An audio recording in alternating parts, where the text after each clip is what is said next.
happy birthday and welcome to the Southern Cooking in the Southern Point of Canada. We are on an adventure in bread making featuring none other than Fleur de Lisa.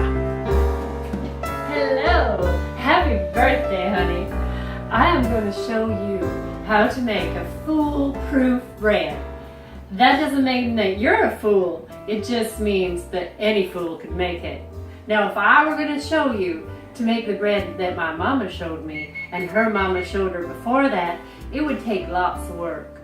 And you would have to choose the day that had the right barometric pressure, and you would have to learn how to knead the dough, and everything would have to be perfect. But this bread, you can make anyway. There's no way you can make a mistake with this bread. So, let's start. All right. Now, first, you're going to take 3 cups of flour. Put it in a bowl, like so. You're going to add 1 1/4 teaspoon salt. That's right. All you do is stir it around. Stir, stir, stir. That's that. Now, the trickiest parts of the whole bread making thing is that you're going to have to proof the yeast. I like to use traditional yeast because I'm an old-fashioned kind of girl. So I'm going to go find me some water that's like the temperature that you would feed to a baby, like a baby's bottle.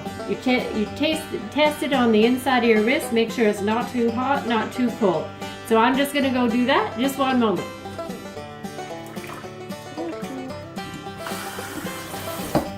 Alright, that's the right temperature for the water. It's not too hot, it's not too cold. We're going to take about a teaspoon of sugar, stir it up in that water. It cools down the water a little bit, so I always like to try it after. Yeah, it's still the right temperature. We're going to take 1/4 teaspoon traditional yeast. Just pop it in there.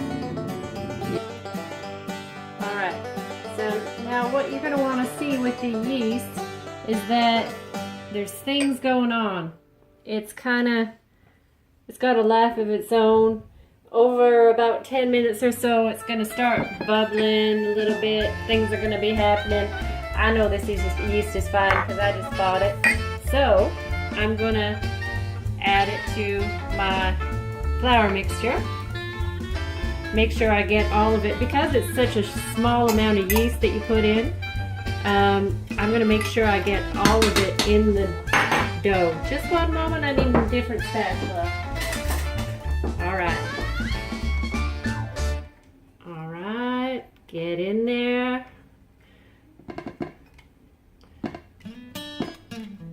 Now, that was about 1/2 cup of water. We're going to need to add another 1.25 or so of water. Now you're going to make sure it's not too hot, not too cold again. It's kind of just that tepid temperature. Alright, tepid water. We're going to add it in. The consistency we're going for here is shaggy. It's not going to be a hard ball of dough. It's not going to be a really runny piece of dough. It's going to be shaggy. This is actually the hardest part of the whole bread making adventure. You can see it's not very hard.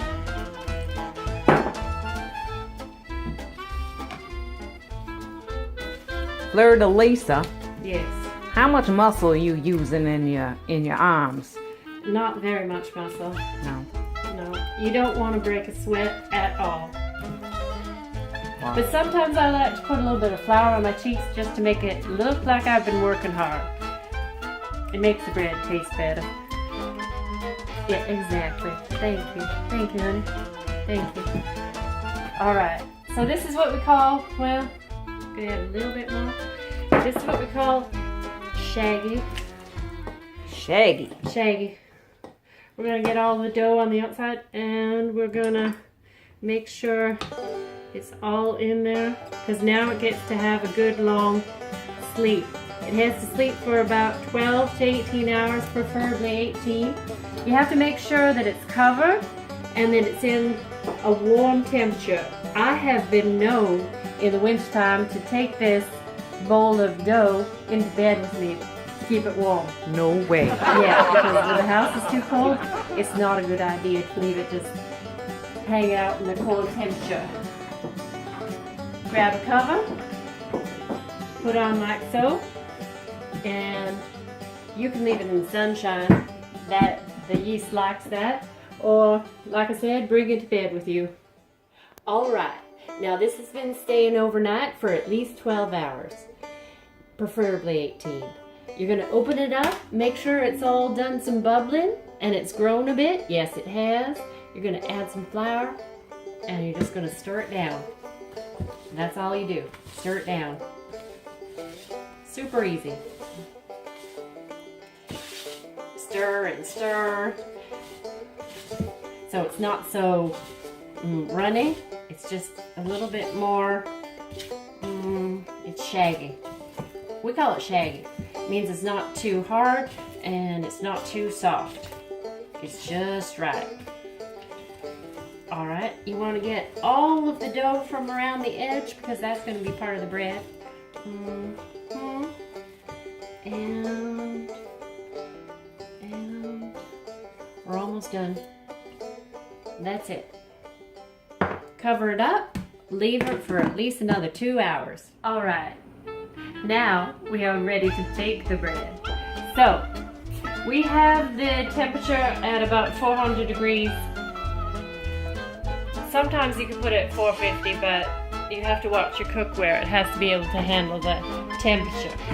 So, it has been preheating with the ceramic pot in here. It's gotten nice and hot. We're gonna take the... How long is it preheating? Well, about half an hour. Okay. Now, we're gonna take the dough that has been... It's been stirred down once and it's risen again. So this is the dough that has slept overnight for about 12 hours or 18 hours. You've stirred it down, you let it rise again. Now it's risen again. We're gonna plop it in here, like so. It looks a mess, but it actually is gonna be fine. You can hear it usually sizzling a little bit when you put it into the hot pan. That's a good thing. It means that it's making a nice hard crust. Again, you're gonna wanna make sure that all the dough is in there. All right. We are then going to take the lid. Where's the lid? It's right there. All right. We're going to take the lid. We're going to pop it on here. And we are going to put it in the oven for at least 30 minutes. 30 minutes, that's it? And you make some fabulous bread? No, 30 minutes first of all. Oh, okay. Now this is in the wrong place. You want to put it in the middle of the oven. Smack dab in the middle. Alright, we're going to take this, we're going to put it in here, 30 minutes with the cover on. Put the timer on.